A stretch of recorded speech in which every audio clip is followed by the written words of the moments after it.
Israeli Prime Minister Yair Lapid confirmed he received the U.S. proposal to the maritime border dispute with Lebanon in his government meeting this morning. Lapid said the proposal would preserve Israel's regional interests. He added that the deal is now under legal review and will be reviewed by the Security Cabinet on Thursday. The U.S. officially submitted its final proposal to resolve the maritime border to Lebanese and Israeli representatives yesterday. The dispute relates to some 330 square miles of the Mediterranean Sea that include lucrative offshore gas fields. The compromise would put to rest years of negotiations between the two countries that have no diplomatic relations. Take a listen to Yair Lapid's statement from this morning. Over the weekend, Israel and Lebanon received the American mediator's proposal for an agreement on a maritime line between the two countries. We are discussing the final details, so it's not yet possible to praise a done deal. However, as we have demanded from the start, the proposal safeguards Israel's full security diplomatic interests, as well as our economic interests. For over a decade, Israel has been trying to reach this deal. The security of the north will be strengthened. The Karish field will operate and produce natural gas. Money will flow into the state's coffers and our energy independence will be secured. This deal strengthens Israel's security and Israel's economy.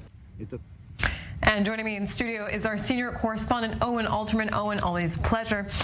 Owen, opposition leader and former Prime Minister Benjamin Netanyahu says Lapid has no legitimacy handing over an enemy state's sovereign territories that belong to Israel. But negotiations began under his government. They sure did. They haven't ended under his government. And so you're right. This is the news of the hour, right? We just heard what Yair Lapid had to say at the start of the cabinet meeting, the weekly cabinet meeting this morning in Jerusalem. But very quickly got a response from opposition leader Benjamin Netanyahu. Let's listen to what he had to say, and then let's pick it apart. Let's hear what Netanyahu had to say. Yair Lapid has shamefully surrendered to Nasrallah's threats. He is giving Hezbollah a sovereign territory of the State of Israel with a huge gas reservoir that belongs to you, the citizens of Israel. He does this without a debate in the Knesset and without a referendum. Lapid has no mandate to hand over to an enemy state sovereign territories and sovereign assets that belong to all of us. If this illegal kidnapper leaves, he won't oblige us. On November 1st, we will return to Israel a strong leadership, an experienced leadership that will safeguard the security of all of us. Yeah, so Sarah, the politics are quite obvious here, right? Less than a month before elections. I think it's apparent to everyone watching that what tack Netanyahu is trying to take politically. Be that as it may, this is a very, very dangerous thing to do. This is a very volatile situation between Israel and Lebanon. And to come out and say that he is going to rip up a piece of paper that the government is going to pass potentially on Thursday and to potentially rip it up within months, extremely dangerous because of what the potential consequences could be. Now, it is true that Netanyahu and those who oppose this deal, particularly from the Israeli right, have a non-frivolous legal argument against it. Why? There is a basic law, part of Israel's quasi-constitution, that says that if you change the sovereign borders of the state of Israel, I'm paraphrasing here, but not too far from the original, then there needs to be a referendum on it. And the argument is that that is what this agreement does, and that it needs to go to a referendum.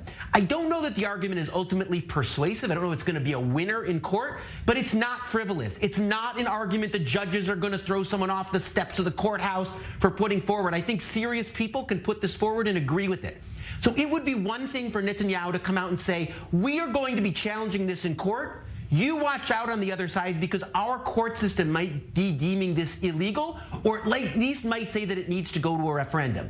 That's one argument, but it is quite another thing to say, we are not necessarily going to go to court. What we are going to do is on day one, this is what Netanyahu is essentially saying, on day one, once we form a government, if of course we form a government after elections, we're going to be ripping up this piece of paper that was agreed to between Israel and Lebanon with intensive American mediation.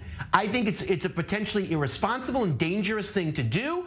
And I think that it's something that a lot of people are going to be looking at askance, even though, again, there are serious legal arguments against this that I think serious people can believe in and that can be put forward in the Israeli judicial system. At any rate, Yair Lapid has come out and said that Netanyahu is aiding Nasrallah, Hassan Nasrallah, the Hezbollah leader, by coming out against this agreement, an agreement that Nasrallah had incited against for weeks and months leading up to its agreement, and came out yesterday essentially backing. At any rate, that's the response from the Israeli Prime Minister. And Owen, speaking of those legal implications that you mentioned, if we're looking at it from a right-wing bloc perspective, why would this deal be so bad for Israel? Well, listen, obviously it's useful for the right wing politically, Sarah, right? Because it feeds into Netanyahu's constant theory of the case that this is a weak-kneed government that is selling out Israel's Jewish heritage, that is setting out literally here Israeli territory and Israeli riches and Israeli property to, as Netanyahu put it, an enemy state, and giving in to the incitement and to the blackmail, as Netanyahu would see it, of Hassan Nasrallah and the Hezbollah organization. So the politics are quite obvious here, and it's legitimate to use policy issues as part of a political campaign, but this is a bit of a different animal because it involves international interests, potential serious security risks, and even Israel's relationship with the United States. So Netanyahu may feel he can make these claims and then walk them back. This is maybe the argument favorite, walk them back the day after election, not actually carry them out. But I do wonder whether even putting these forward is something that could be seen as irresponsible. But again, keeping in mind there are serious legal arguments against this deal that can be put forward through the court system and that might actually win. Owen Alterman, thank you very much for that very thorough breakdown.